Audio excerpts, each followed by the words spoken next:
We are totally the like pizza, chicken nuggets sitting on the floor with a blanket, watch Jeopardy.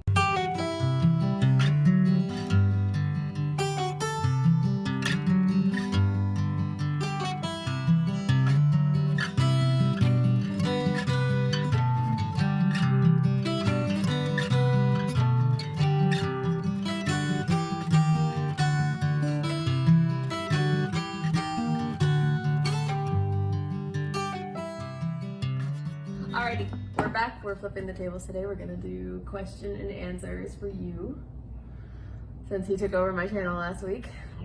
So, alright. You can't look. Oh, okay. Well, alright. I don't get to prepare. No, I didn't get to. You caught me completely by surprise. That's perfectly fine. Yeah. Let me turn my chair a little bit. There we go. Okay, so you were in the Army. What got you into that? Family thing. Yeah. So both of my brothers before me went, although one of them went to the Navy. Oh no. Okay. Yeah, both of my brothers before me went, and we had a long family history of it. So I guess tradition would be the reason. Okay. And anything when you went in that you specifically wanted to do? Did you end up doing that or doing something else? No. So what I was trying to do, because right now obviously I'm pursuing a career in the medical field. I don't know if there's one of your questions later. I'm pursuing a career in the medical field, and I never wanted to do that all the way through high school. No, whenever I wanted to go see my recruiter, the job that I wanted was human intel analyst, and that was the one that I'd been talking with the recruiter, been showing up for like weeks and weeks, and it just never came available. And like I said, I really wanted that job, and thank God I didn't get it because I would have hated it. It essentially like equated almost to like a cubicle job. And that was kind of what you'd be set up for whenever you're getting out. You'd be like, an interviewer at a job, kind of. So I'm really glad that I did not get that, and I actually went into the medical field. Like I said, the medical field was not my first choice. At no point did I want to go into it, but it was available, and I grabbed that up once the recruiter mentioned it to me after. And he was a good recruiter too, Charles Miller, I want to say. Super good dude. He wasn't like a normal recruiter that bullshitted you and like wasted your time. He knew I was going in, so he was just very upfront. He's like, yeah, I've been looking. He was a very good recruiter. So yeah. That's good. And then where in the medical field did you work? So I was a 68 whiskey, which I want to say is a healthcare specialist in the MOS. Used to be known as like combat medic. Now it's like either combat medic or healthcare specialist.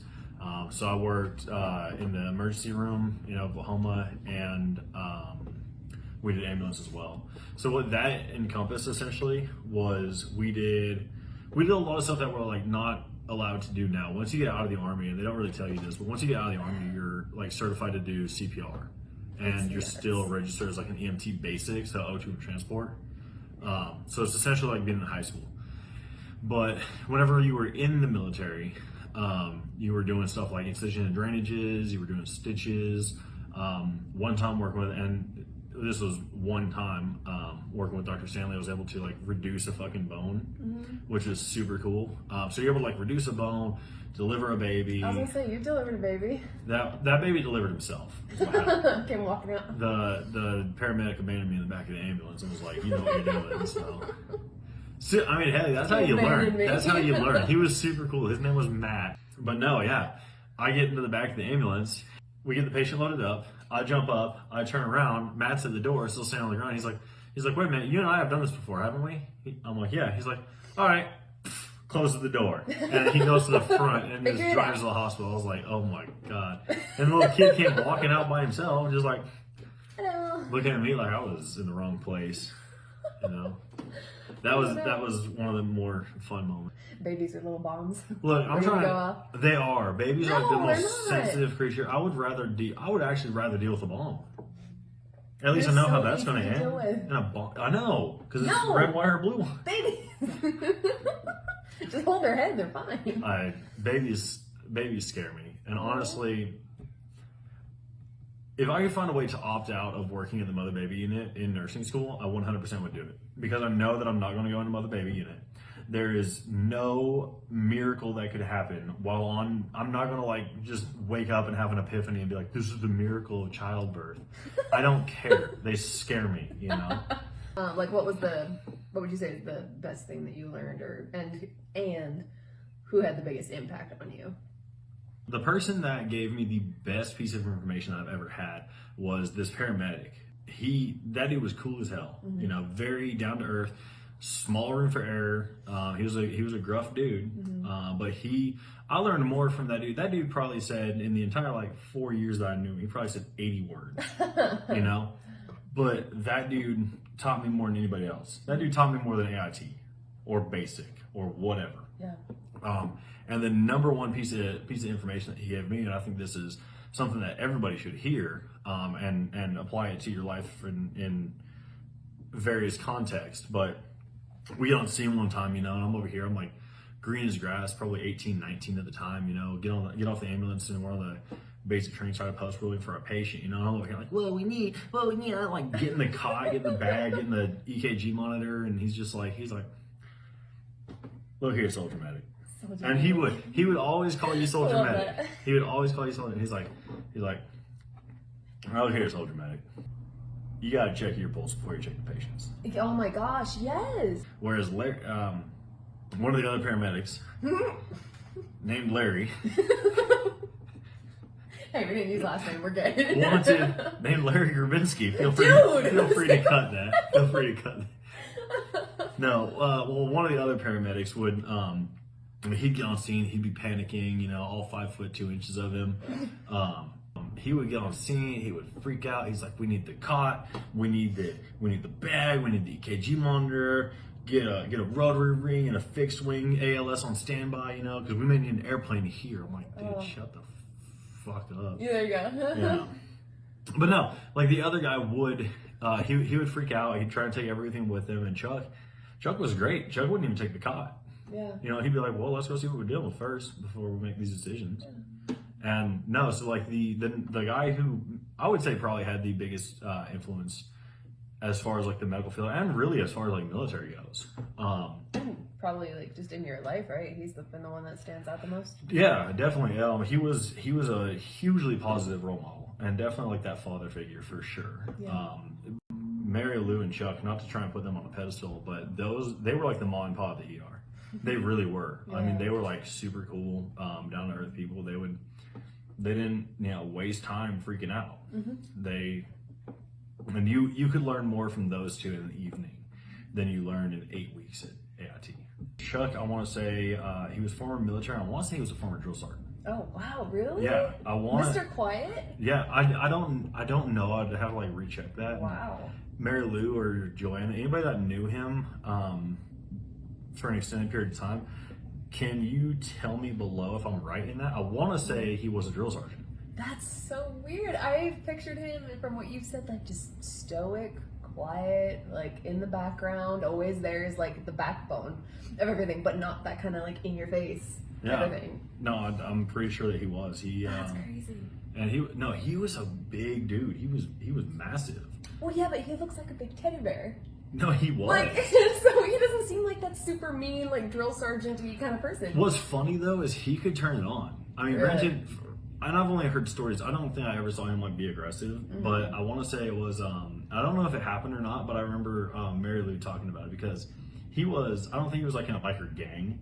Oh, he looks like a biker though. He's so good. He was. So like he had. I want to say he had a Harley. Wow. And he had like the whole get up, and he had a bunch of friends that were interested in it. See, and that fits him too, because all those big biker guys, they're the sweetest big teddy bears you'll ever meet. And that was the thing. I think it was Mary Lou one time was talking about it on shift. We were sitting there. We didn't really have a lot of patient load that night, and she was like, after we just had like a little bit of downtime to be able to talk with one another, a rarity in the ER. Yeah. But she's like, oh yeah, you know, whenever their like granddaughter or something got to like dating age, they're gonna like invite the guy over to their house and like takes her to prom or something like that, and just and all the biker guys, Chuck and everyone else, or maybe it was something like that. He's like, yeah, you know, just remember whenever you like start dating that, show him this picture. And it was like a picture of him and like all of his biker guys. Oh no. No, yeah. So like huge dude, great dude. I mean, I can't think of two better people in the world and I'm putting them on a pedestal.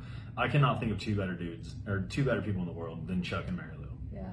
they were the coolest. Chuck really did take on that father figure role. He was definitely a role model. And like I was trying to say earlier, he would help in like military aspects. So whenever I was going to the Soldier of the Month board at the hospital, Pac recommended me to go to it. But it was Pacnia, Chuck, and Mike Sharp. But they had like set up this mock board for me to go to and like know what to expect.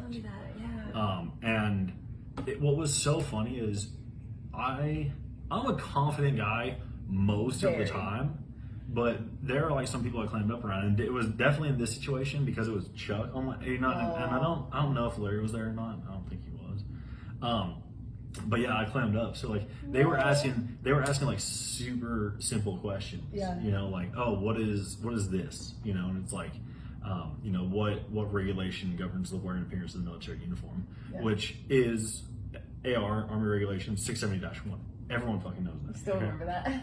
Everyone knows that. Wow. But it'd be like a question like that, and I'm sitting there and they're asking it, and I'm inside my mind and I'm just like, at this time I do not know the answer to that question. Oh no! And I clammed up so bad. I think my board was like the next day or the day after. And you aced it, didn't you? I didn't win. Yeah. So I'll say that I did not win. It wasn't a promotion board; it was the month board. I would say I performed very well. So my sponsor to the board was Pacnia. If you're watching this and you're in the comment section, you know, either confirm or deny whether I did well or not. But say that I did well. Not during the practice portion. the practice portion, I messed up so bad, and that goes back to like whenever I was starting that IV and I had the 2 SF guys there watching me. Yeah. So. You know, you still do that though, because when you first started your YouTube channel, you were like that. When you were trying to like be in your head and be, how am I going to say this and how am I going to do that? Your voice would be quiet and you didn't like the way you did it. Once you just did it and you hit record, it's perfect. Well, because there's a lot of, I think I handle pressure very well. Yeah. You know, working the ER, I was able to do a lot of stuff under pressure quite well. But it was whenever it was under pressure and it meant something, or it was under pressure and like you could let somebody down. Yeah. Like especially somebody like Chuck. Exactly, especially like somebody like Chuck. Yeah. So yeah, that was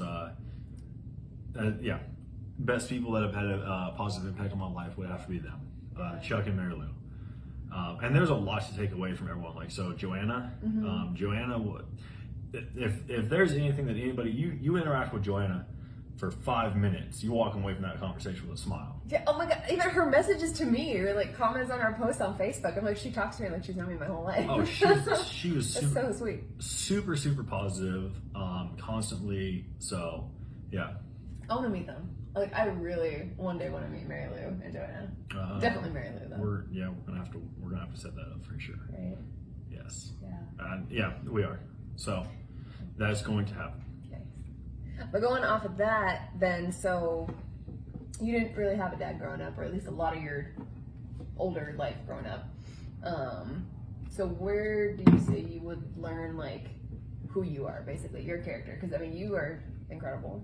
Your biggest things for me, anyway, that stand out are that you have a ton of integrity. You're super honest. Like you're faithful. You'll do anything for anybody. You are bust your ass working. You know, so like not having that role model, was it Chuck or was it just, did it come naturally or? I don't know if I can put all of that on Chuck. Not to say that he didn't have a part in that, obviously he did. But I think a lot of that was just like, I would say maybe military in general, maybe Army in general, because the Army, at least, you know, through AIT and basic, you constantly hear people talking about like, oh, integrity this, integrity that. And for a lot of people, it doesn't stick, you know? Yeah. I know that you and I had talked about a couple of the people I went to AIT with earlier and their little shenanigans. Yeah, how it tends to be people who go into the Army are either like that super honest, hardworking, or you're the complete opposite. Like it's one or the other. Yeah, you're in it for the bragging rights. Yeah. So there's not really a middle ground. I really feel like going into that, I feel like that's probably where I learned most about my character, because that was whenever I changed the most. You know, like we had covered recently, and whenever I showed up to Fort Sill, I was very quiet, very reserved. Back in high school, I wasn't really an outspoken individual. I was always very shy, very timid, like all the way through. Aw. All the way through. I'm dead I serious can too. picture that. All the way Oh my through, gosh. and I was the same height, but I was, I want to say 100 pounds lighter. I was gonna say everything was baggy on you in pictures. I want to say I was 100 pounds lighter. Wow. And so I was a very wiry guy back in high school. I don't think I wear my weight too poorly nowadays. No, not at all. You're all muscle. That That's not just me being the girlfriend. That's like you were all muscle. laugh. Liar. No. So I mean, there were a lot of influential people that had a part in that. So Drill Sergeant Moreno, Drill Sergeant Fisher had a positive impact on that. Back in AIT, Sergeant, I want to say Whitmire was her name. It was Sergeant Whitmire, Sergeant Bath. They were super cool. And then once I got to the actual unit, Chuck, Mary Lou, Pack. Actually, if I had to put it on one person, You talk about him a lot. if I had to put the original growth from who I was whenever I first got there to who I am now, I would say a lot of that is Pacnia. And it was funny too because like whenever we first got there, Pacnia has a certain personality. It's kind of hard to describe. It's very similar to me because mine is very similar to him. You know, like whenever I first got there, being kind of like, I don't know, I guess I would say like dry humor, very like Sean Spencer from Psych. There you go. But that was the thing was whenever I showed up at Fort Sill, I was that very reserved, very quiet guy, so like a white sheet of paper. And then like Pac, like I said, he had his own personality and he had this, that, and the other. And I remember one time we were out at like the nurse's station. It was like me and Pac, and there was this other gal, Beth Feldman. She was one of our like front desk clerks. So I want to say it was MSA. I remember you talking about her. And she would sign people in. And I forgot who said what. I don't remember what was said at all. But someone was like, "Oh, something this," and then I was there and I was like, something. I gave like a quick little like one-off, very dry comment, and then Beth Feldman, started laughing her ass off and was like, "That's Pacnia. That's you." No. So, oh my gosh. Yeah, like, a lot of my personality traits came from Pac. You know, he was the first team leader I had back in the Army, outside of training, and so he had a lot of influence on that. Okay. So, and that's another thing I was going to ask was that I'd say you're probably one of your defining characteristics that like even a stranger will know is your sense of humor. Everything is a joke. Everything, even if it's like incredibly evil and you go, "Oh my gosh, that's horrible," everybody laughs. You know, and you talk all this bullshit that isn't actually you internally to make a joke. And so I think you just answered that developed from Pac. Look, if you don't walk away from me laughing, I did something wrong. So like that's my thing is if I'm talking to someone, I want them to be smiling. Right. You know, I want them to be smiling, I want them to be laughing, I want them to be having a good time. So, and I think I succeed in that 99% of the time. Like the other 1%, that's either gonna be, I'm not gonna say someone that doesn't want to have fun because no one doesn't want to have fun. They may just not want to have fun right then. You know, in that moment, they may be having their dog died or something like that. You know. Or, I mean, let's be honest, people who tend to be a little overly sensitive don't take jokes well. Because we've talked about this a lot, and I've talked about this a lot with friends of mine, to where having a sarcastic sense of humor and just an ability to banter and read into someone's jokes without being like, "Oh my gosh, I can't believe they said that." Yeah. It's a talent. You know, so people who don't really have that, or people who just aren't good at seeing past the surface, because anybody can say something. I say stuff all the time that makes me come off super bratty, and it is. But if you actually know someone, or you just take 2 seconds and you're like, okay, do they really mean this? Are they making a joke? You know, so those kind of people are the ones who don't. Here's the thing: 99% of what I say is a joke. Yes, but the big talent of yours, I don't know. But a good thing about you is that you can come down to someone's level immediately. Like, for me, I know, and your mom has said the same thing, and just other people, if you see that they're serious, that like they're legit having a bad day, or I'm about to cry, or something like that, you'll immediately come down, your voice will get quiet, you'll be like, all right, what do you need? You know, and you're right there, and you can cut the humor if you need to. Yeah, but I can turn right back. You do, and that's the big thing. When I'm pissed, I think I mentioned that in another video. Whenever we're mad, you get me mad at you by making me laugh. And yeah, whenever I'm crying, he makes me laugh. It makes me feel better. And that's so. Here's a fun fact. I do not do crying well. He does it whenever I start. He goes, "What's those? What are the tears?" Yes, and you cry like at weird times. Every too. time I leave you, I cry, and you're still not used to it. Yeah, and it's just like. And he always goes, "Why are you crying?" I'm like, "Why the hell do you think I'm crying?" Yeah. I'm leaving. I'm not gonna see you for another 4 days. Hey. Yeah, okay, usually it's 4 weeks. Normally, yeah. Thank you I'm very much. Shaking that camera all over the place. I know this too. But no. So yeah, I try to get some. I try to leave some people smiling. You know. You do. That's a big thing. Yeah. Yeah. You, I mean, obviously being in the Army, you know how to handle guns. You're a hunter, you do all that stuff. What got you into that? So number one, getting into hunting. That was back in Oklahoma. There was this guy Don Leckel. He was the one who took me out hunting whenever I was like, 18 or 19, and I thought I was too old to learn stuff. Like I'd never gone hunting, so I thought I was too old to learn. And I'm the old age of 18. yeah, I thought I was like, oh, I'm too old to learn. So, no. But no, he took me out hunting. We did duck hunting for a couple of years. So that was fun. And then as far as like firearms go, just in general, I don't know. I've just always had a affinity towards being able to defend yourself. Yeah. Well, even didn't you say as a kid you guys were taught and stuff like that? Because you grew up on farms. Yeah, so we had, we would constantly, actually, so maybe not necessarily hunting with Don Leckel, because I remember back on my grandpa's farm, so I had a grandpa chuck. And I remember whenever we were in high school, we would spend the summers up there restoring tractors and whatnot, and he had like a crow and a magpie problem. And he would offer you money for every bird that you could bring in, and it was just like at the end of the day. So you'd wake up at 6 o'clock in the morning, you'd go work till 5 o'clock at night. He was very, very strict. It was like as soon as the clock hit 5, whatever you were doing, you put it down. You organized the shop back up. You grabbed a beer. You were 14. Grabbed a beer. You cut your voice. Only you need that. And then, granted, obviously, drink responsibly. And then obviously don't drink and then go hunt magpies or crows or whatever. But yeah, you would just go and you'd be like a little 410, you'd load it up, you'd go around and you'd try and supplement your income by taking out these pests. So it was a lot of fun. He had that. Uncle Chess had a fox problem? What did he go running out to? So I got this uncle. Coyote. Coyotes. So this is in eastern Washington around the Pasco area, and a lot of farmland out there. So there's these coyotes. Like I said, obviously there's coyotes, there's crows, there's magpies, there's farmland. And he's funny because you will never see that guy outside the house without his boots and his hat on. Specifically, without his boots and his hat on.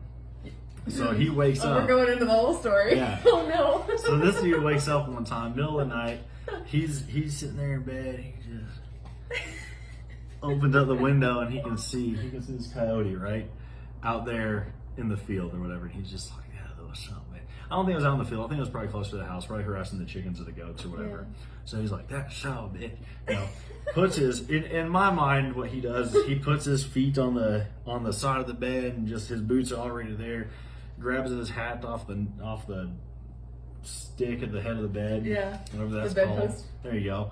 And just pulls his preloaded shotgun out from underneath his pillows. And just goes, and that's what he's wearing. He's wearing that's it. His hat, his boots, and naked as the day he was born. And just running out with a shotgun to go kill a coyote. So oh my god. Yeah, no, it was so I guess he's a super cool guy. He loves hunting, he loves fishing. But yeah, I think the only other thing that I've hunted was duck back in Oklahoma. Okay. But no, it's like duck is delicious, especially if you like put on another Q-tip. What's the a Q-tip? Really? What's the toothpick. Toothpick.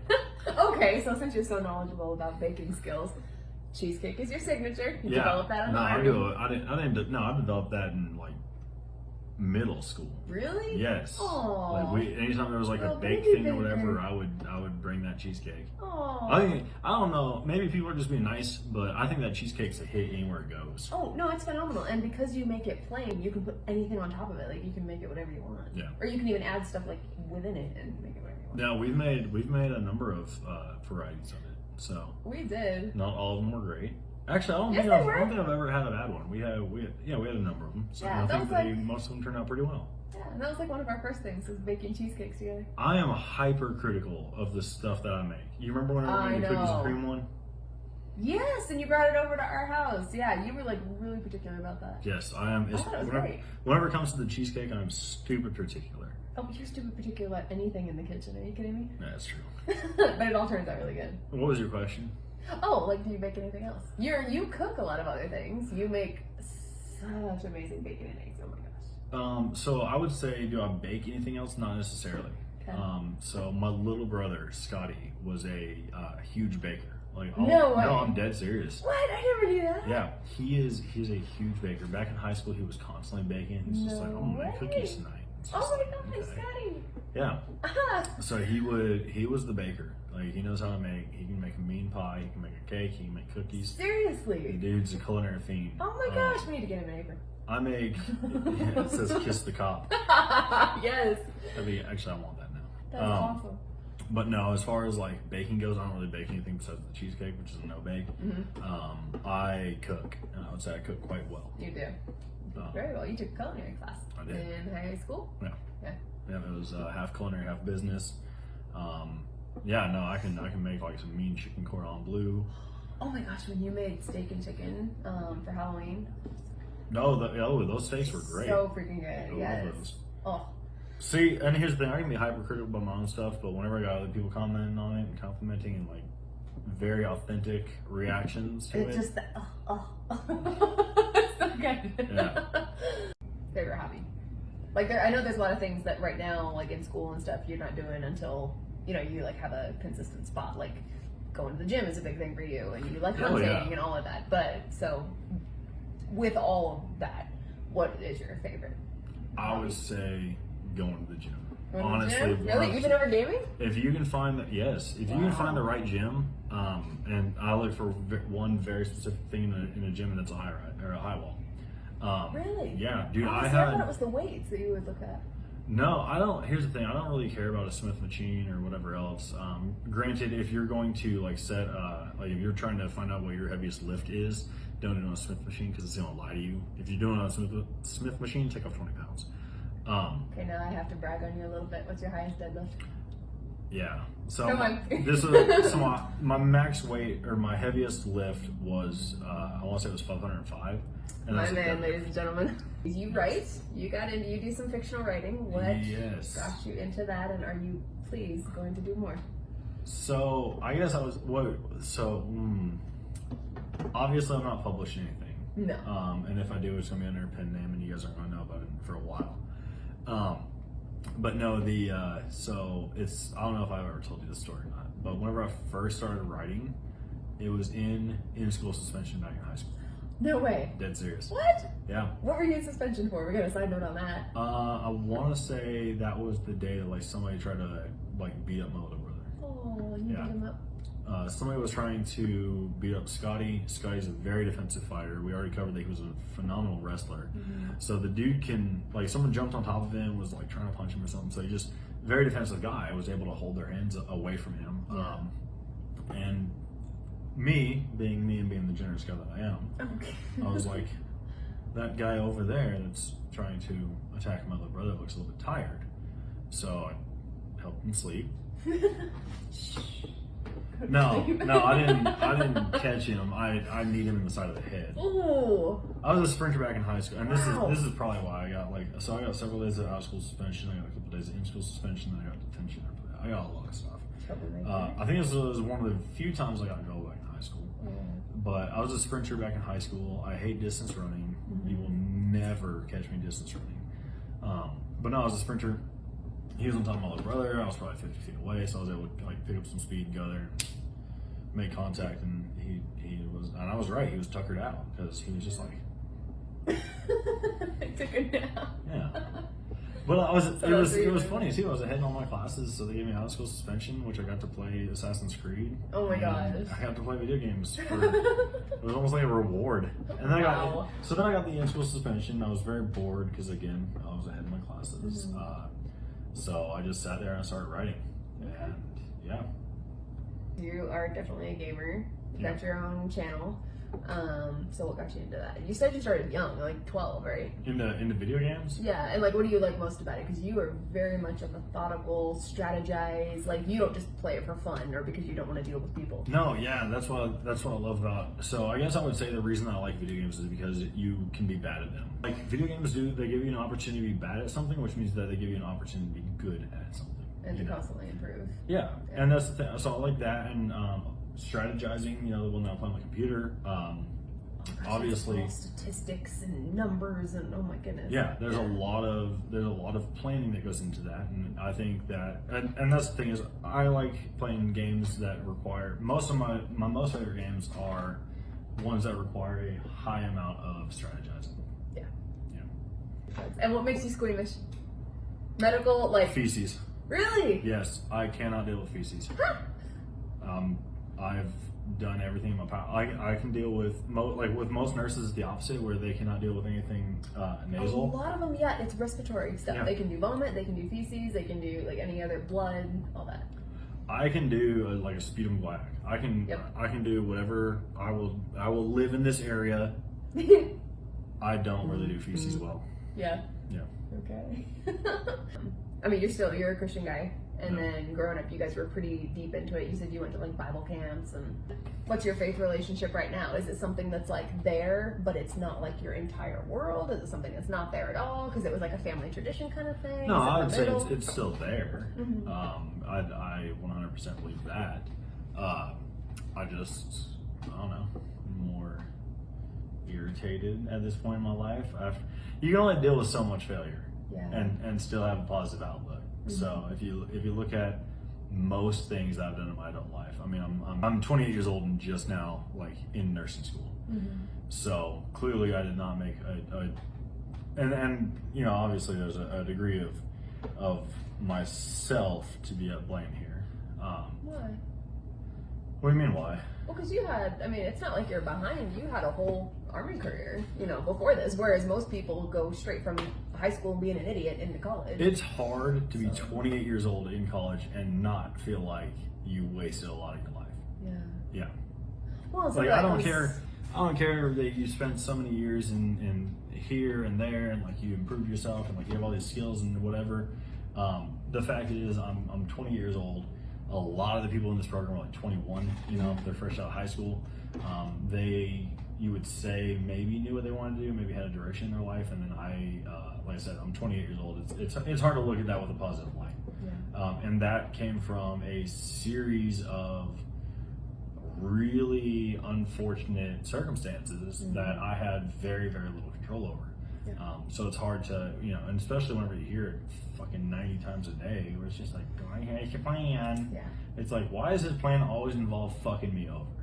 Yeah. So that's where I'm at. Yeah. Am I a Christian? Yes. Do I have faith? Yes. But it is a strained relationship that is irritating at times. All right, so here we go. Hunting or working out? Working out. Working out. Weightlifting or cardio? Weightlifting. God, cardio is awful. Get that question out of here. I know. And indoors or outdoors? As far as weightlifting? Or as far as like working out goes? Okay. Outdoors. I thought so. Outdoors. If you can take the weights out of the gym, I'm doing it. There you go. I'll go work out in the morning dew. The morning dew. Best workouts I've ever had in my life outside lifting weights. Nice. That's awesome. All right, soda or beer? Soda. Okay. Sweet or savory? Savory. Chicken or beef? Beef. Friends or psych? Ooh, psych. If they're both on TV at the same time, I'm watching psych. Fine. Okay. Music, rock, rap, or classic country? Damn. That's that really depends on the day. I would have to go with a rock. Shorts or jeans? Shorts. Yeah, I lost my place. Jeopardy or Wheel of Fortune? let's just say we are already 80 and this is what we watch in our spare time. Who's hosting Jeopardy? Oh, come on. Our boy. Alex Trebek, right? Yes. Then it'd be Jeopardy, hands down. Okay. I don't know who I think they have like LeVar Burton doing it now, and I have think no so. idea who that is. Oh, yes, you do. You know Reading Rainbow. I've never watched Reading Rainbow. Yeah, but you can sing the song. You know it. You know what it is. But I couldn't tell you what LeVar Burton sounded like. I couldn't tell you if he had an accent, if he was southern, northern, whatever. Okay, true. Long trip, fly or drive? Drive. Okay. Why? Calming. No. I'd Sore. rather drive. Yeah, maybe. Rain or snow? Snow. Games, PC or Xbox? I don't know. I most of the games I own are Xbox, so I'd have to stick with Xbox. Yeah. I have one game on PC. That's true, RuneScape. Yeah. Yeah. Early bird or night owl? What's Night the best owl. time of day? No. Mornings. Mornings are for the Who the hell decides?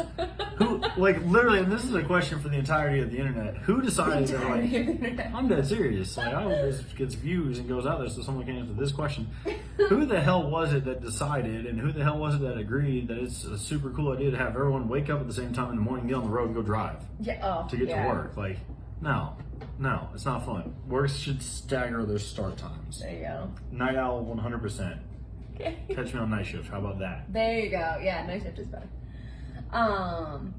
Chickens or piglets? Chickens. Chickens! What, you like little squealing piglets? No, I don't like when they squeal. Oh, that's right. It's really You sad. just want to hug them. Yeah, no, chickens. You can hold a chicken. Yeah, I know. Someone you can pet it. I've seen you. Edit that out. No? Okay. Movies or books? I would honestly prefer books. Like I thought books, so, books yeah. are better every single time. The only reason to watch a movie is for brevity. Okay. If you're a crunch for time, then yeah, go watch a book. Or Go watch your movie. it's late, ladies and gentlemen. Yeah, I know, it is pretty late. If you're short for time, then sure, watch the movie. But just know that you're getting the diet version of whatever story is being told. Yeah. Sure. I think that was, let's see. All right, and then date night, like a nice dinner out or pizza on the floor watching Jeopardy. Pizza on the floor. Yeah, Thank you. lazy. Yes. Yeah, catch me being lazy. I'm not paying. I mean, and it has nothing to do with the money. I don't find a reason to go to some rotating room at the top of a tower and pay $80 for the quail legs that are tiny because you forgot what a quail looks like. Well, no, I'm talking like Long Nose Steakhouse. Inside joke, by the way. Like something out like that, which, I mean, I just still know your answer. We are totally the, like, pizza, chicken nuggets, sitting on the floor with a blanket, watch Jeopardy. Yeah. It's nothing tops that. 100%. That is better. Yes. Because you're not trying as hard for some fake reason. Right, well, it's just, like, why not be comfortable and laugh? And Yes. also, instead of, I mean, it's nice to get dressed up now and then, but. I agree. Like, don't get me wrong. I'm a guy who I love wearing a suit. You know? do, you look good in it too. And if I will look for any occasion to wear a suit, but as far as date nights go, catch me in some sweatpants. There you go.